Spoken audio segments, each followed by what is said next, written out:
Welcome back to Vistriti education. आज का जो हमारा सेशन है वह शिक्षण वीडियो में अपन हैंड रिटन नोट्स से संबंधित अपन सेशन को कंप्लीट कर रहे हैं, जिसमें अपन ने भाषाई कौशल विकास, सुनना, बोलना, पढ़ना, लिखना पर बात कर चुके हैं और शिक्षण अधिगम सामग्री पर अपन बाद में बात करेंगे।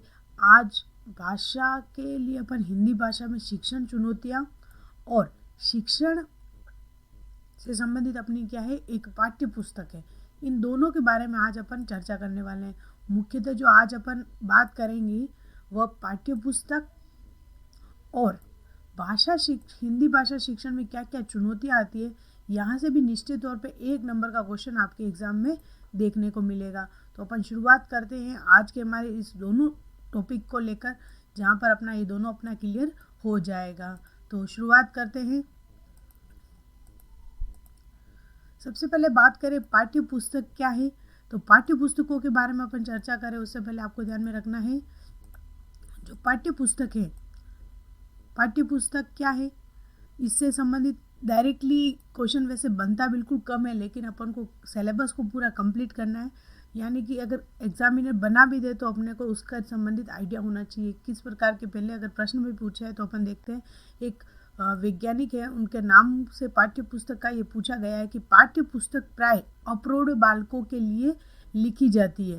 पाठ्य पुस्तक क्या है, साध्य और साधन दोनों नहीं है। क्या है, पाठ्य पुस्तक केवल अपने लिए साधन नहीं है। डायरेक्टली ऐसा प्रश्न बनता है निम्नलिखित में से पाठ्य पुस्तक से संबंधित चीज वो नहीं है।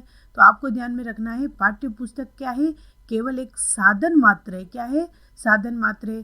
पाठ्य पुस्तक की रचना क्रॉमिनियम ने की थी। तो लैंग्वेज से संबंधित पूरा को पूरा भाषा संबंधी प्रश्न यहाँ पर बन सकता है। केंद्रीय शिक्षा बोर्ड की पाठ्य पुस्तक सलाहकार समिति का मानना है कि बिना पाठ्य पुस्तक के शिक्षा की व्यवस्था ठीक वैसे ही होगी जैसे बिना डेनमार्क के राजकुमार के हेमलेट। यानी अपने अध्यापक के लिए पाठ्य पुस्तक का कार्य क्या होता है, पाठ्य पुस्तक हमें वे एक साधन के रूप में हमारे शिक्षण के दौरान काम आती है। तो पाठ्य पुस्तक एक शिक्षक के लिए बहुत ही महत्वपूर्ण है, वो अपन को एक रास्ता दिखाती है पाठ्य पुस्तक। और बात करें अपन आगे इनमें परिभाषाओं की, तो फ्रोबेल महोदय ने भी इसमें संबंधित एक परिभाषा दी है। वो कौन सी है, फ्रोबेल के अनुसार कि पहले बच्चों को पढ़ना सीखना चाहिए। इन्होंने क्या बोला है, यानी कि बच्चा को क्या करना चाहिए, पढ़ना सीखना चाहिए। इसके साथ ही एक परिभाषा मैंने एग्जाम में आई हुई है, वो यहाँ पे आपके लिए संकलित की है जॉन कॉटन। यदि बालकों को पठनीय सामग्री दी जाए तो वह बालक उसे पढ़े और उसे पर चर्चा करे तो पढ़ने के कार्य में अधिकांश भाग संपन्न हो जाता है। यानी बच्चे के पास कोई न कोई यदि चीज है उसके लिए एक रास्ते यानी मार्ग का कार्य करती है पाठ्य पुस्तकें। और कॉटन महोदय ये कहते हैं कि पाठ्य सामग्री उनको दे देते हैं और उस पर अगर बच्चा चर्चा कर रहा है तो पढ़ने का जो कार्य है वह अधिकांश में से आधा काम हो जाएगा। पाठ्य पुस्तक के महत्व के बारे में अपन अगर बात करें तो पाठ्य पुस्तक के कौन कौन से महत्व हैं इनके बारे में भी अपन चर्चा कर लेते हैं। सबसे पहले जो पाठ्य पुस्तक का मेन मोटिव होता है वो क्या होता है, आत्मविश्वास में क्या होती है, वृद्धि होती है। क्या होती है, आत्मविश्वास में वृद्धि होती है। और अध्ययन अध्यापन में एक सेतु का कार्य करता है। क्या करता है, सेतु का कार्य करता है। उचित मार्गदर्शन के रूप में हमारे सामने उपलब्ध होता है। ज्ञान के स्थायीकरण के लिए भी आवश्यक है हमारे लिए पाठ्य पुस्तक। स्वाध्याय के विकास के लिए सहायक है। ज्ञान के साथ मनोरंजन का कार्य भी काम करती है पाठ्य पुस्तक करती है। भाषा तत्वों का ज्ञान के लिए भी यह उपयोगी है। भाषाई कौशलों के विकास में क्या है, सहायक है। भाषाई कौशलों के विकास में क्या करती है, सहायता प्रदान करती है। शब्द भंडारण वृद्धि के लिए भी पाठ्य पुस्तक का उपयोग किया जाता है। ज्ञान की सीमा को बढ़ाने के लिए क्या करा जाता है, पाठ्य पुस्तकों का प्रयोग। सत्य असत्य और शुभ अशुभ आदि विवेक जागृत करना हो तो भी अपने लिए पाठ्य पुस्तक है। डायरेक्टली इसमें ये सारे ऑप्शन है, उनमें से कुछ भी एक हटाकर या फिर इसका विपरीत देकर आपके सामने प्रश्न बन सकता है। बात करें पाठ्य पुस्तक के तत्व की, यहाँ से प्रश्न मोस्ट इम्पोर्टेंट के आप लिख लीजिए यहाँ पर। पाठ्य पुस्तक की रचना के तत्व कितने होते हैं, तो डायरेक्टली आपको ध्यान में रखने, कोई पाठ्य पुस्तक की रचना करनी है तो उसके मुख्य तत्व कितने होंगे, 2 तत्व होंगे। कितने तत्व होंगे, 2 तत्व होंगे। बात करें कौन कौन से, सबसे पहला है अपना आंतरिक तत्व और दूसरा है बाह्य तत्व। दूसरा क्या है? बाह्य तत्व। आंतरिक तत्व में क्या आ जाएगी अपनी, इसके बारे में अपन देखते हैं। आंतरिक तत्व क्या हो जाएगा? यदि किसी चीज की आंतरिक तत्व है उसमें शब्दावली, संक्षिप्तता, सहसंबंध, ये सारी चीजें उसके आंतरिक तत्व है। बात करें विशेष सामग्री की, तो विशेष सामग्री कैसी होनी चाहिए? किसी पाठ्य पुस्तक की रचना के दौरान उद्देश्य के अनुकूल होनी चाहिए। क्या होनी चाहिए? जिस मोटिव से उस चीज को बनाया है उसके लिए अनुकूल होनी चाहिए। कक्षा स्तर के अनुकूल होनी चाहिए। जिस कक्षा के लिए बनाया है वह पाठ्य सामग्री उस बच्चे के लिए अनुकूल होनी चाहिए। छात्रों की रुचि का भी उसमें ध्यान रखना चाहिए। समाज व राष्ट्र की आवश्यकता के अनुकूल होनी चाहिए। वर्तमान में क्या हो रहा है? पर्यावरण संबंधित घटनाएं बहुत घट रही है, तो पाठ्य पुस्तक में पर्यावरण से संबंधित सारी चीजें वहाँ पर अवेलेबल होगी। मनोवैज्ञानिक आवश्यकता के अनुकूल होनी चाहिए। बच्चों के परिवेश से जुड़ी हुई होनी चाहिए। बात करें अपन मौलिकता, दूसरी क्या है? ये जो भी ऑप्शन दे रखे हैं वो क्या होता है? एक होता है मौलिकता, रचना मौलिक होनी चाहिए, यानी कि जो भी रचना हो रही है वो एक मौलिक रूप से होनी चाहिए। उपदेशात्मक होनी चाहिए, यानी पाठ्य पुस्तक का उपदेश देने वाली होनी चाहिए। नैतिकता का भी उसमें भाव होना चाहिए। वर्तमान में नैतिकता के अभाव के कारण ही हमारे सामने बहुत सारी विपरीत परिस्थितियां देखने को मिल रही है, तो नैतिकता को लिए भी होनी चाहिए, नीति संबंधित होनी चाहिए। उसकी भाषा कैसी होनी चाहिए? जो पाठ्य पुस्तक निर्माण की जा रही है उसकी भाषा प्रभावपूर्ण, उचित भाषा का प्रयोग होना चाहिए। बच्चों के घर व समाज में मिलती जुलती भाषा होनी चाहिए, यानी वर्तमान में जो भाषा है प्राथमिक स्तर पर मातृभाषा पर विशेष बल दिया जा रहा है। बात करें व्याख्या कैसी? व्याख्या, अभ्यास, गृह कार्य के प्रश्न होने चाहिए। आपने पाठ्य पुस्तक देखी है, इससे आपको आइडिया है कि किस प्रकार की होनी चाहिए, लेकिन उसको लैंग्वेज के रूप में किस प्रकार प्रश्न बन सकता है, तो इस टॉपिक को अपन छोड़ नहीं सकते। विविधता, यानी रचना रूपों में विविधता, रचनाकारी विविधता होनी चाहिए। बात करें बाह्य तत्व कौन सा होना चाहिए? बाह्य तत्व, आंतरिक तत्व की अपन ने बात कर ली, किस प्रकार होना चाहिए, रुचिकर होनी चाहिए, अभ्यास कार्य होना चाहिए, लेकिन बाह्य तत्व का भी अपन को उसमें ध्यान होना चाहिए। जैसे नाम अच्छा होना चाहिए, जो भी पाठ्य पुस्तक अपन देख रहे हैं उसका नाम अच्छा होना चाहिए। जैसे आरोह, अंतरा, सुषमा, अंतरा, ज्ञानदीप, ये सारी किताबों के जो नाम होते हैं उनके नाम भी अट्रैक्टिव होने चाहिए। मुख्य प्रश्न रंगीन व आकर्षक होना चाहिए। आकार कैसा होना चाहिए? न तो ज़्यादा बड़ा होना चाहिए न छोटा होना चाहिए, यानी मध्यम आकार का होना चाहिए।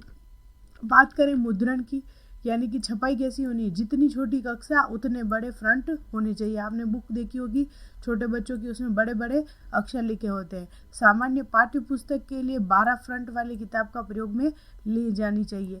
इसमें प्रश्न नहीं आएगा, लेकिन आपको ध्यान में रखना है लैंग्वेज से संबंधित अगर प्रश्न बना देता है तो अपने गलत नहीं होना चाहिए। बात करें कागज कैसा उपयोग होना चाहिए? स्तरीय कागज का उपयोग में लेना चाहिए जो जल्दी फटे नहीं, और साजिल्द मतलब उसकी जो बाइंडिंग की जाती है वो क्या होनी चाहिए? अच्छी होनी चाहिए। बात करें मूल्य कितना होना चाहिए? वर्तमान में तो सब बुक्स का मूल्य इतना होता है कि बच्चा खरीद नहीं पाता, लेकिन मूल्य क्या होना चाहिए? कम मूल्य, यानी कम लागत वाली होनी चाहिए, ताकि सभी बच्चों पर आसानी से वह पहुंच सके। अनुक्रमणता क्या होनी चाहिए? पाठ्य पुस्तक के अंत में होनी चाहिए। और विषय सूची जो पाठ्य पुस्तक के प्रारंभ में होती है। और सारांश होना चाहिए। अभ्यास के लिए प्रश्न होने चाहिए, अभ्यासों के प्रश्न ठीक पहले होने चाहिए।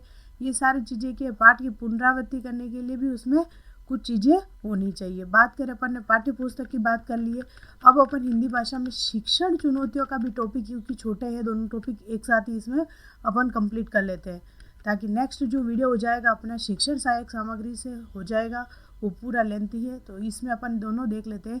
हिंदी भाषा शिक्षण में चुनौतियाँ क्या है? तो चुनौतियाँ सबसे पहले विविधता युक्त छात्र के अध्ययन में चुनौती। प्रत्येक बालक क्या होता है?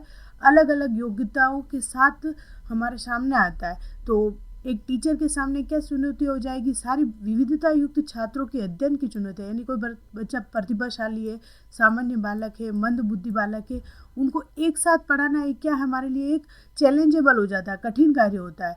और इसका समाधान क्या हो जाएगा? टोली या दल शिक्षण द्वारा अपन उस चीज़ को समाधान कर सकते हैं। तो अपने सामने सबसे बड़ी जो चुनौती आती है वो आती है, सभी अलग प्रकार के बच्चे हैं, उनको एक ही कक्षा में आपको एक ही शिक्षक द्वारा पढ़ाना है, तो वो सारी चीज़ें आपके सामने आती है।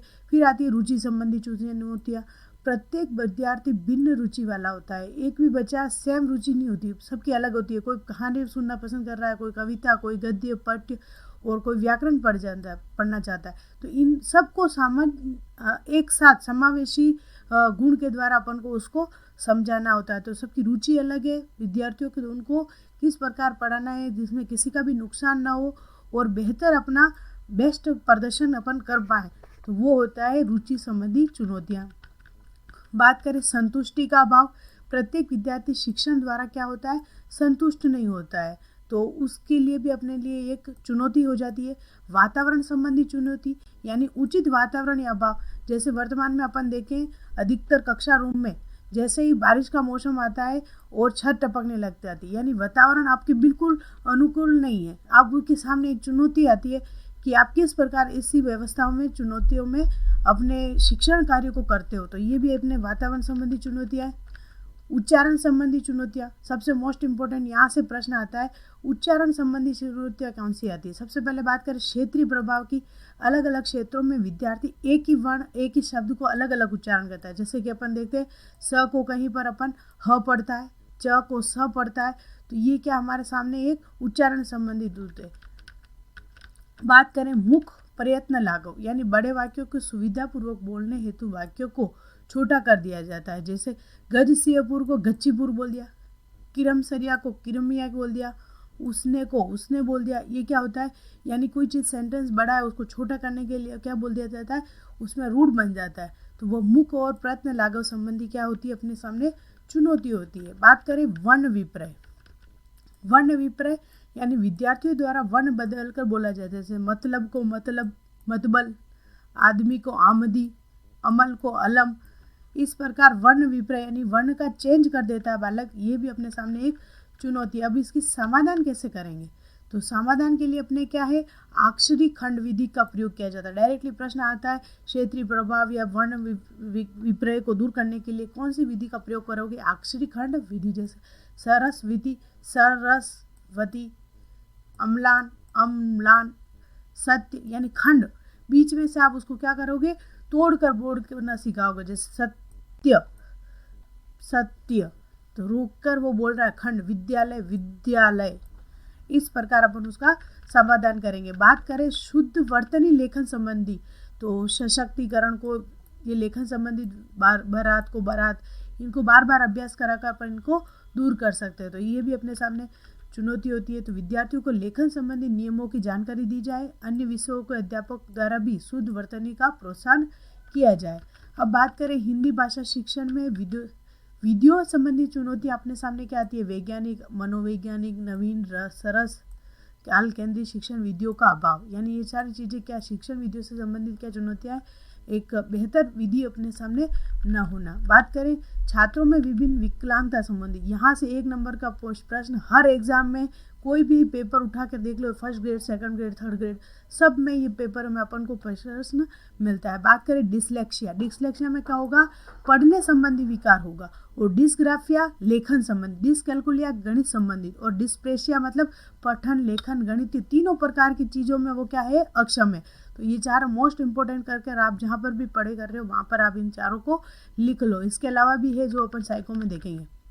और विद्यालय स्तर पर कैसे इनका प्रयास करना चाहिए, इस तरह अनुकाल दल बनाकर शिक्षण करवाना चाहिए, हिंदी वाद विवाद ऐसी निबंध प्रतियोगिता को आयोजन करना चाहिए, तर्क वितर्क संबंधी विकास करना चाहिए। बात करें हिंदी साहित्य की जयंती मनाना, व्यक्तित्व कृतियाँ, जन्म हो गया, माता पिता, गुरु, शिक्षा, ये रचनाएं, इनकी जयंती मनाकर अपन उसके में प्रोत्साहित कर सकते हैं। हिंदी पाठ्य पुस्तकों को प्रदर्शनी लगवाना, हिंदी साहित्यकार चित्रों की प्रदर्शनी लगवाना, हिंदी नाटक व फिल्म दिखाना, हिंदी गीतों को सुनाना, अंतराक्षरी का आयोजन करना, हिंदी की नवीन शिक्षण विधियों का प्रयोग करना। बात करें अपन पाठ्य पुस्तक और चुनौतियों से संबंधित हमारा सेशन यहाँ पर समाप्त होता है। बात करें नेक्स्ट जो हमारा सेशन होगा शिक्षण अधिगम सामग्री से होगा। Thank you so much.